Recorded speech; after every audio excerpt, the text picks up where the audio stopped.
Starting in April of last year, I decided to replay every single From Software game to get myself ready for the upcoming Elden Ring DLC. I had planned to do something sort of similar to this 2 years ago before Elden Ring came out, but my computer exploded, so we're doing it now. In the last episode, we completed our journey through Dark Souls 3, and this time, we're going to be going through Bloodborne, but we fight all of the bosses blindfolded. And no, I'm not kidding. If you enjoyed this episode, by the way, feel free to check out the last episode, link to the description down below, and also check out some of our other series. Also hit that subscribe button as we post videos from this series every single Tuesday. Hope you guys enjoy. So, yeah, there's a lot for me to cover. First off, I just want to clarify two things in regards to the run. The first is that I will only be blindfolding myself for the bosses, not the actual areas. That was a level of difficulty I wasn't really ready to put myself through, so it's bosses only, just the bosses. Secondly, I did not fight every single boss, and there were a couple that I didn't do blindfolded at all, just due to sort of the way that the game sets them up. I will talk about those bosses when we get to them, but just know that nearly every, I think there's like 20-something bosses in this game, and I did about 19 blindfolded, so, you'll see. Now, let's talk about Bloodborne, the Souls game that actually got me into From Software as a developer in general. After the major success of Dark Souls 1 and the divisive Dark Souls 2, which personally I still think is better than Dark Souls 1, don't tell anybody, Miyazaki suddenly dropped a new IP on everyone. No more knights and dragons, sliding in were the sweet aesthetics of Victorian England and eldritch horrors. Gone are the shields and careful gameplay, and taking their place are guns! Bloodborne was the first FromSoft game I played and still holds a super special place in my heart, so when I knew I'd be playing it for this series, I wanted to do something a little special. In the past, I've beaten a couple of Dark Souls 3 bosses blindfolded with the help of some friends, so why not do it for an entire game? After making my beautiful caricature of Antonio Banderas, I wake up in a hospital bed and then get killed by a big wolf.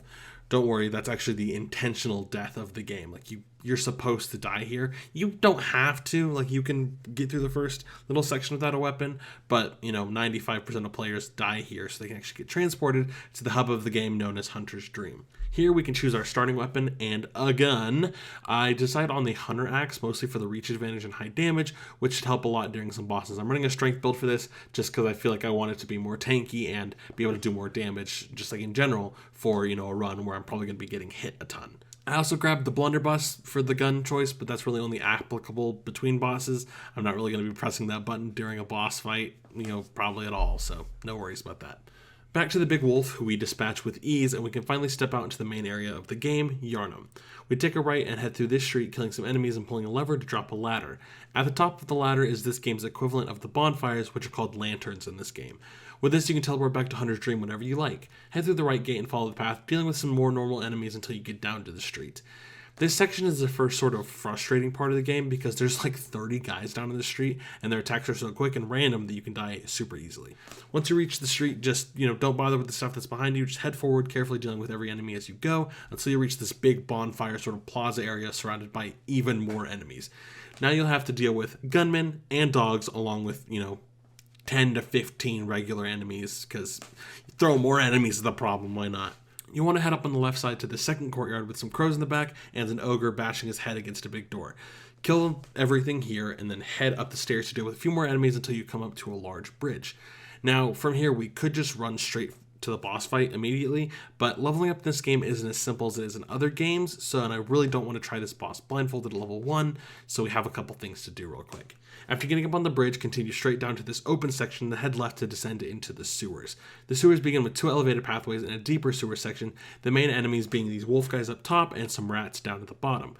Once you get down into the water, you can kill the rats, then head over to the edge of the platform. First, you have to deal with a strong wolf guy that can kill you if you aren't careful, and then you can pick up the main armor set of this game, which looks so awesome.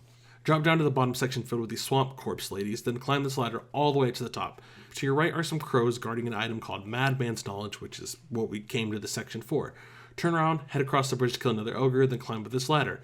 I know there's some NPC stuff in this area, but I don't think I covered most of it in this game, and honestly, the whole point of the series is kind of just to talk about me beating the boss blindfolded, so I'm not really going to cover it.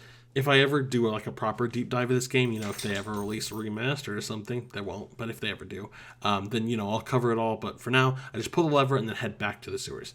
Head back down the ladder and continue along this raised sewer section until you see a ladder on your left. Head up into this large room with some gunmen and wolf guys.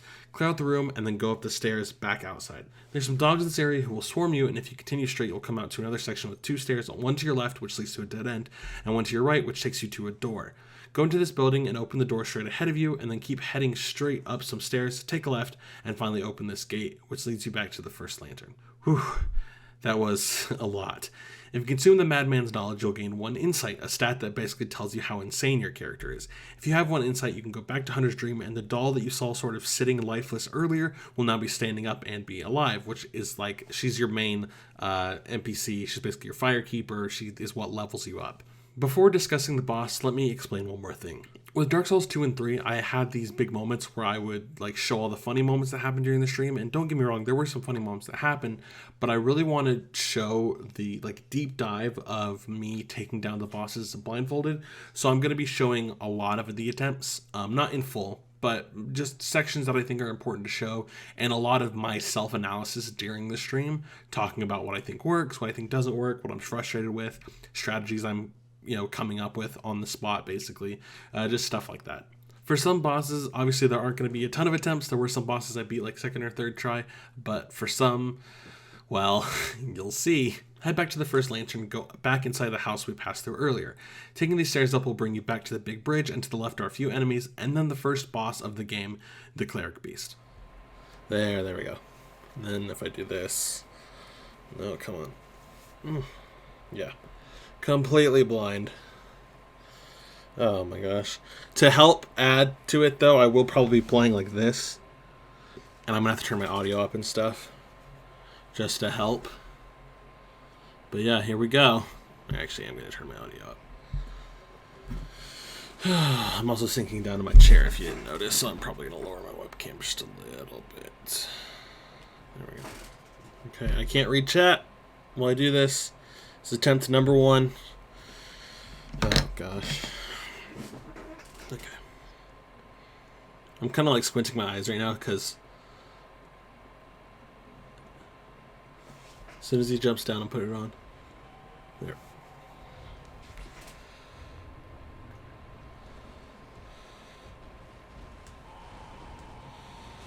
Nope. Am I locked onto him? Probably not. Am I dead? Oh, I definitely was not locked onto him. Alright, that's attempt 1. That went about as well as I expected.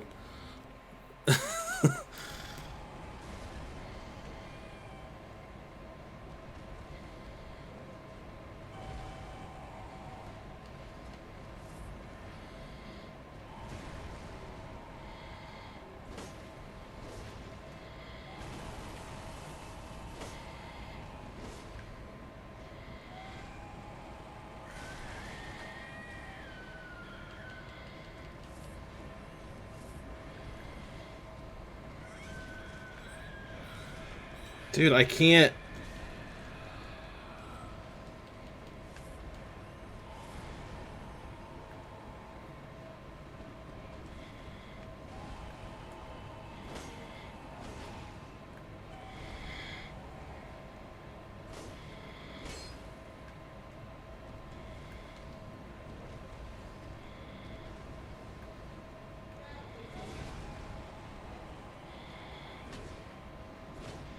I literally have no idea what is happening.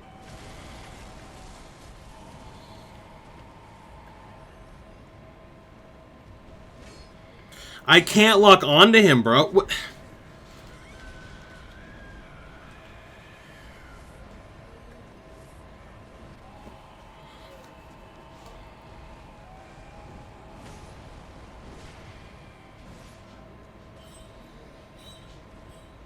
Oh my god, I'm not locked on again.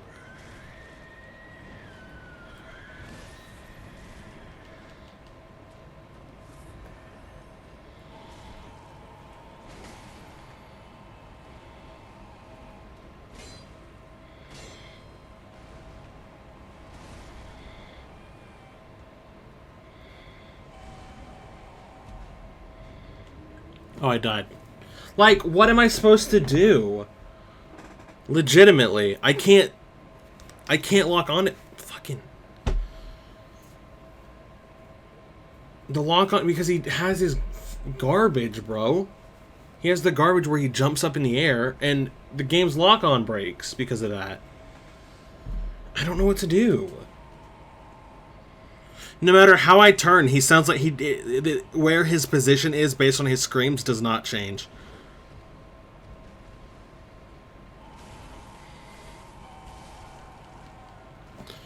I genuinely don't understand what I'm supposed to do.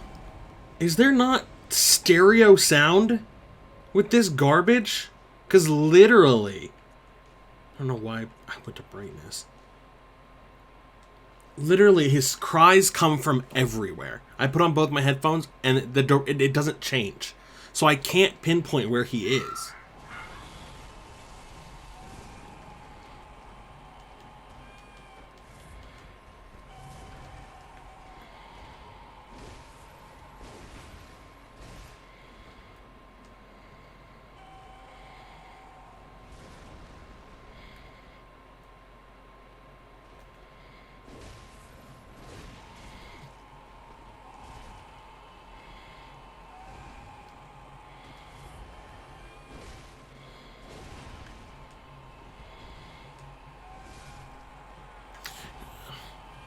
At least I did some damage, but like, how is that the way my camera's facing? After that, how? I'm gonna real quick, without attacking, do the boss fight on Blindfolded to try and get a feel for it. Because to be fair, it's been a really long time since I played Dark Souls or Bloodborne. There's no sound effects for the attacks. That is legitimately the only move he does that has sound associated to it. As like a wind-up sound. Fuck me, Blindfolded. I'm just gonna put my head down.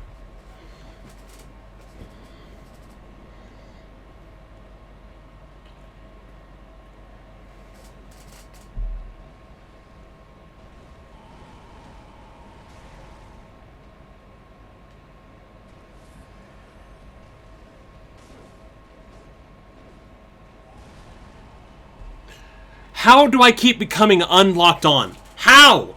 How? It doesn't make any sense! I'm gonna do what I've been doing. I walk up, I start hearing him get loud, I dodge. At what point in this situation does my cursor come unlocked? If I'm just continuously walking towards him. I see myself getting stuck, that's fair. But if I keep walking towards him and pressing the dodge button, getting hit, healing, dodging away, I don't understand. I genuinely do not understand. No, they aren't, Zero. When he roars, it's at the end of an attack. He's not roaring at the beginning. Watch, let's sit here. Ready? No roar. No roar. That one didn't have a roar. He doesn't roar at the start of an attack. He just doesn't. He doesn't have any indicators. I don't care about that. That's not what I'm bothered about. I'm bothered about the fact that I keep becoming unlocked on. For like no reason. And I can't figure out what's happening. Because when I came in to planning to do this whole thing, and I knew I'd be fighting Cleric Beast, I was like, yeah, I'm pretty sure he roars at the start of an attack. No, he roars at the end of an attack. Which is like, why?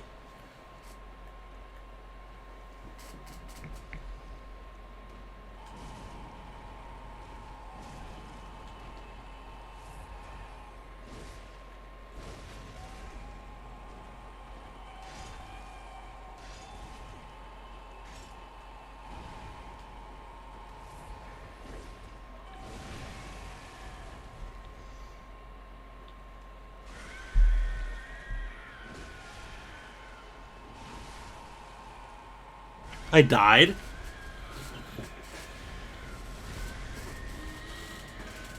How much? I didn't see how much HP I had when I looked up, because I heard the visceral sound, which completely threw me off guard. Because like so, the example that I want to use is the Edex Gundyr, because 9. That's what I said.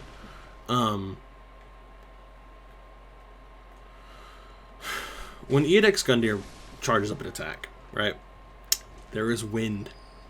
There is a sound of winding up. Something to indicate, hey, big boy bout to hit you. That is nice to have when I can't see anything. Oh my god.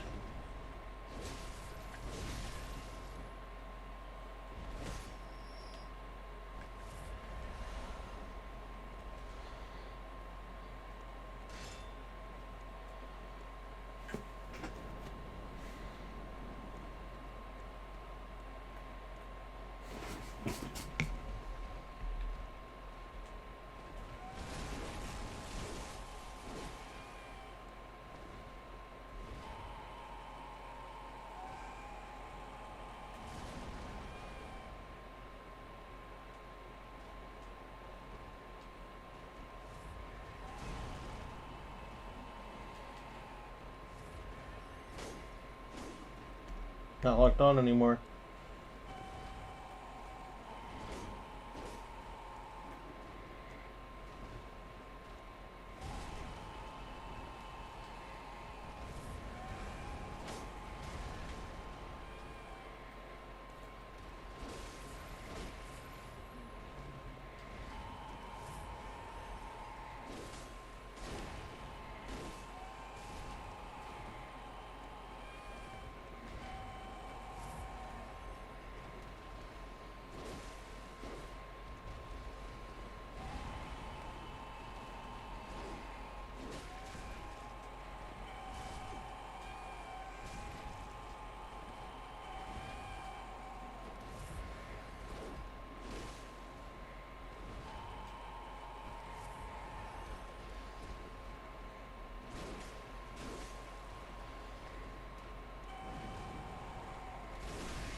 Did I just visceral attack him?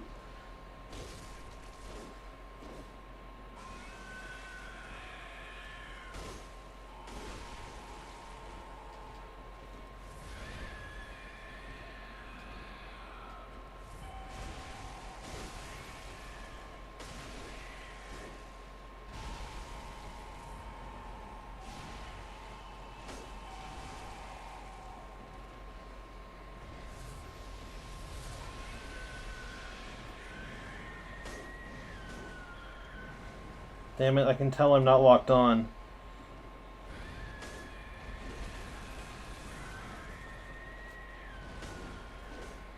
Come on, game.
had one file. I only had one file left. Bro, let's yes.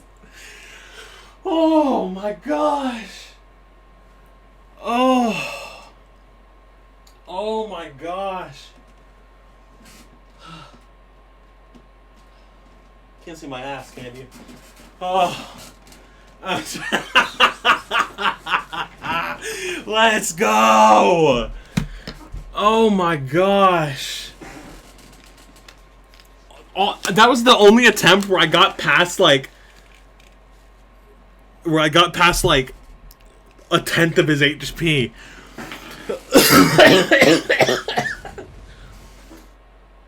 I got a visceral off on him, bro. I was just trying to hit him, and I hear the sound, and I'm like, wait, what? So, I'll just break down the strategy a little bit.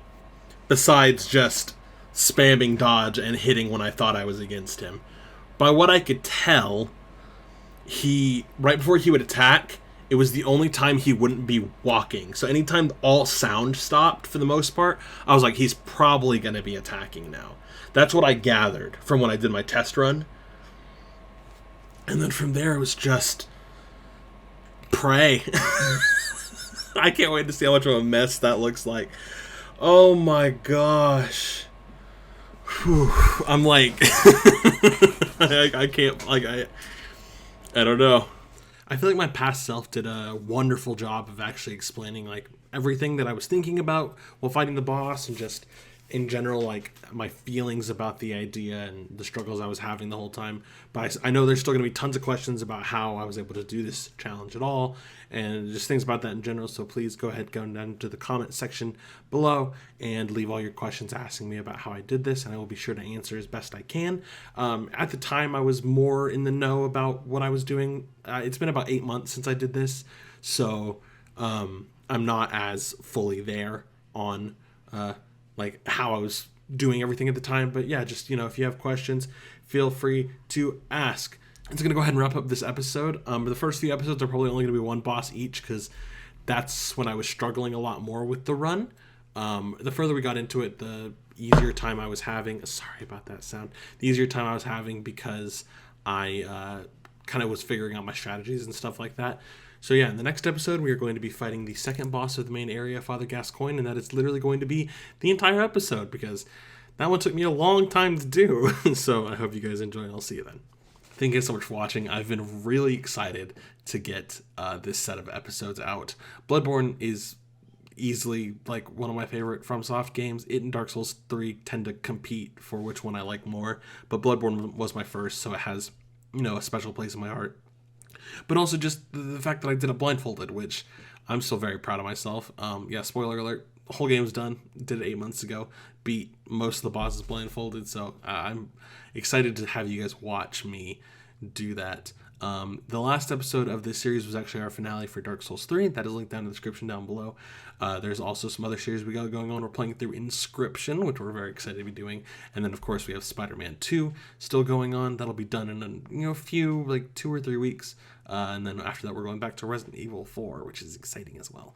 So, yeah, I hope you guys enjoyed watching this video. Live streams. Again, I know every time I do one of these, I say, it'll happen soon. I just haven't had time. I was really trying to enjoy my spring break, so I wasn't streaming at night. Just been kind of relaxing. But I promise that soon-ish we will be playing Demon Souls, because I do still want to beat Elden Ring before the DLC comes out, so I can stream it immediately. So I promise soon-ish we will get on that, just when I actually can make time for it. But anyway, thank you guys so much for watching, and I will see you next week. Bye!